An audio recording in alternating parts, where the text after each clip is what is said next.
ایک دفعہ 3 ڈاکو رات کو ڈاکہ ڈالنے کے لیے ایک گھر میں گئے۔ جب وہ اس گھر کے ایک کمرے میں داخل ہوئے تو 3 خوبصورت اور حسین و جمیل لڑکیاں سو رہی تھیں۔ جب ڈاکو نے ان کو اکیلے دیکھا تو ان کے دل میں شیطان نے شیطانگی پیدا کر دی اور انہوں نے ان تینوں لڑکیوں کے ساتھ اس کمرے میں زبردستی زنا کرنا شروع کر دیا۔ اس کمرے میں اندھیرا اتنا تھا کہ ان تینوں لڑکیوں کو ان لوگوں کی شکل کی پہچان نہ ہوئی اور وہ تینوں ڈاکو بھی لڑکیوں کی شکل کو نہ دیکھ سکے۔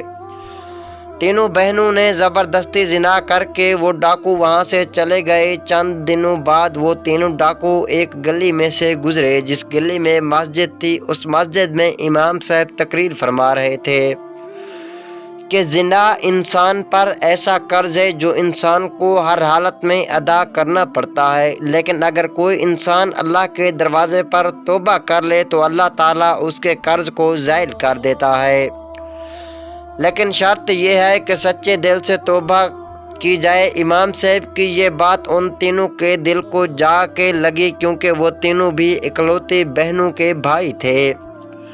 ان تینوں نے کہا اگر ہماری بہنوں کو کسی نامحرم نے ہاتھ بھی لگایا تو ہم اس کی جان نکال دیں گے۔ تو دوسرے نے کہا کہ جو قرض ہم پر ہے وہ ہمیں ہر حالت میں اتارنا پڑے گا۔ تیسرے نے کہا گناہ ہم نے کیا اور سزا تو ہماری معصوم بہنوں کو بھگتنی پڑے گی۔ ایسے بھائی کے زندہ رہنے سے تو اچھا ہے کہ وہ پانی میں ڈوب کر مر جائے۔ اب تینوں کو اپنے گناہ کا احساس ہو گیا اور انہوں نے ایک دوسرے سے کہا کہ اس کی تلافی کی جائے۔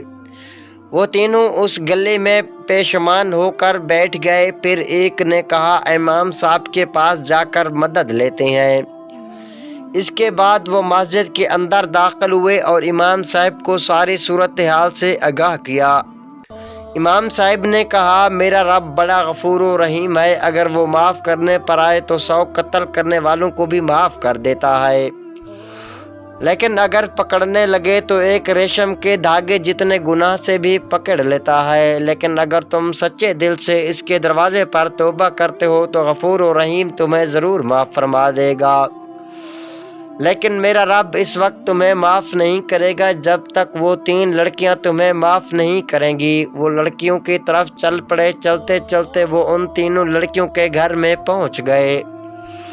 جب وہ تینوں ڈاکو وہاں پہنچے تو انہوں نے دروازہ کھٹکھٹایا تو ایک بہن باہر آئی اور دروازہ کھولا اور پوچھا کہ تم کون ہو اور یہاں کیا کرنے آئے ہو؟ تو ان تینوں میں سے ایک نے کہا ایک ضروری کام تھا جس کو پورا کیے بنا ہمیں سکون نہیں آ رہا۔ ان کی باتوں سے اس لڑکی کو تسلی ملی اور وہ تینوں کو اندر لے گئی۔ جب وہ اندر داخل ہوئے تو باقی 2 بہنیں رو رہی تھیں۔ تو انہوں نے پوچھا کہ تم کیوں رو رہی ہو اور کیا تمہارے ماں باپ نہیں؟ تو انہوں نے کہا کہ ہمارے ایک بزرگ باپ تھا، ایک رات وہ کسی کام سے باہر گیا تو 3 ڈاکوؤں نے ہم پر حملہ کر دیا اور ہم تینوں کو اکیلا پا کر ہمارے ساتھ زبردستی کی، اور جب یہ خبر ہمارے بوڑھے باپ نے سنی تو وہ یہ بات برداشت نہ کر سکا اور وہ اسی وقت اس دنیا سے رخصت ہو گیا۔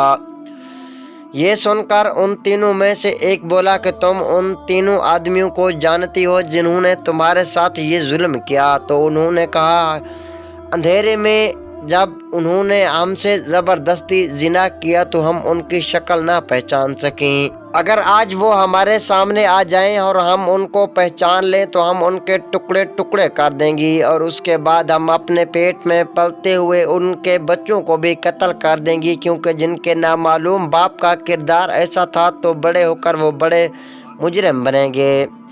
یہ سن کر ان تینوں میں سے ایک ڈاکو نے کہا کہ اس رات تم سے زبردستی زنا کرنے والے ہم تینوں تھے۔ یہ سن کر ان تینوں کے پیروں تلے زمین نکل گئی اور ایک بہن نے ایک خنجر اٹھایا اور ایک ڈاکو کی گردن پر رکھ دیا اور کہا کہ تمہاری وجہ سے ہم نے اپنے بوڑھے باپ کو کھو دیا اور ہمارے کردار کو تم نے خاک میں ملا دیا، اب تمہارا اس دنیا میں رہنے کا کوئی حق نہیں۔ تو دوسرے نے کہا کہ واقعی ہم سے بہت بڑا گناہ ہوا ہے، لیکن ہم اس کی تلافی کرنے کے لیے ہی تمہارے پاس آئے ہیں۔